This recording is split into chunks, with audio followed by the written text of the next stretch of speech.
Saudi അറേബ്യയിലെ അൽ ഉല എന്ന വിനോദസഞ്ചാര കേന്ദ്രത്തിന് സമീപമുണ്ടായ ദാരുണമായ വാഹനാപകടത്തിൽ 5 പേർ മരിച്ചു.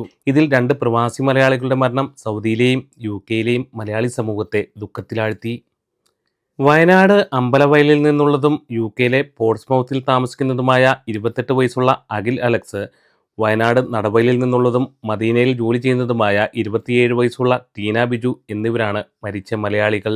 ജൂൺ 16-ന് നാട്ടിൽ വിവാഹം നടത്താൻ തീരുമാനിച്ചിരുന്ന ഇരുവർക്കും അപകടം ദുരന്തമായി മാറുകയായിരുന്നു. അൽ ഉല സന്ദർശനം കഴിഞ്ഞ് മടങ്ങുന്നതിനിടെ ഇവർ സഞ്ചരിച്ച വാഹനം എതിർദിശയിൽ നിന്ന് വന്ന സൗദി സ്വദേശികളുടെ ലാൻഡ് ക്രൂയിസറുമായി കൂട്ടിയിടിച്ച് തീപിടിക്കുകയായിരുന്നു. അപകടത്തിൽ അഖിലിൻ്റെയും ടീനയുടെയും മൃതദേഹങ്ങൾ പൂർണ്ണമായി കത്തിനശിച്ചതായി സാമൂഹിക പ്രവർത്തകർ വെളിപ്പെടുത്തി. അൽ ഉലയിൽ നിന്ന് 150 കിലോമീറ്റർ അകലെയാണ് ഈ ദുരന്തം അരങ്ങേറിയത്. സൗദിയിൽ നിന്ന് ഒരുമിച്ച് നാട്ടിലേക്ക് മടങ്ങാനുള്ള തയ്യാറെടുപ്പിലായിരുന്നു ഇരുവരും.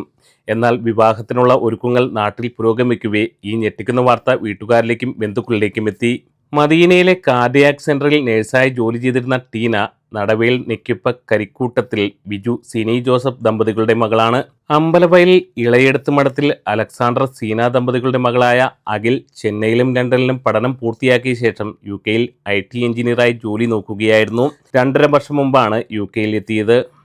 അപകടത്തെക്കുറിച്ച് പോലീസ് അന്വേഷണം ആരംഭിച്ചു. നിയമ നടപടികൾക്കായി മലയാളി സാമൂഹിക പ്രവർത്തകർ രംഗത്തുണ്ട്. മൃതദേഹങ്ങൾ നിലവിൽ അൽ ഉലയിലെ മുഹസിൻ ആശുപത്രിയിൽ സൂക്ഷിച്ചിരിക്കുകയാണ്. അവ പിന്നീട് മദീന ആശുപത്രിയിലേക്ക് മാറ്റും. മരിച്ച മറ്റ് 3 പേർ സൗദി പൗരന്മാരാണ്.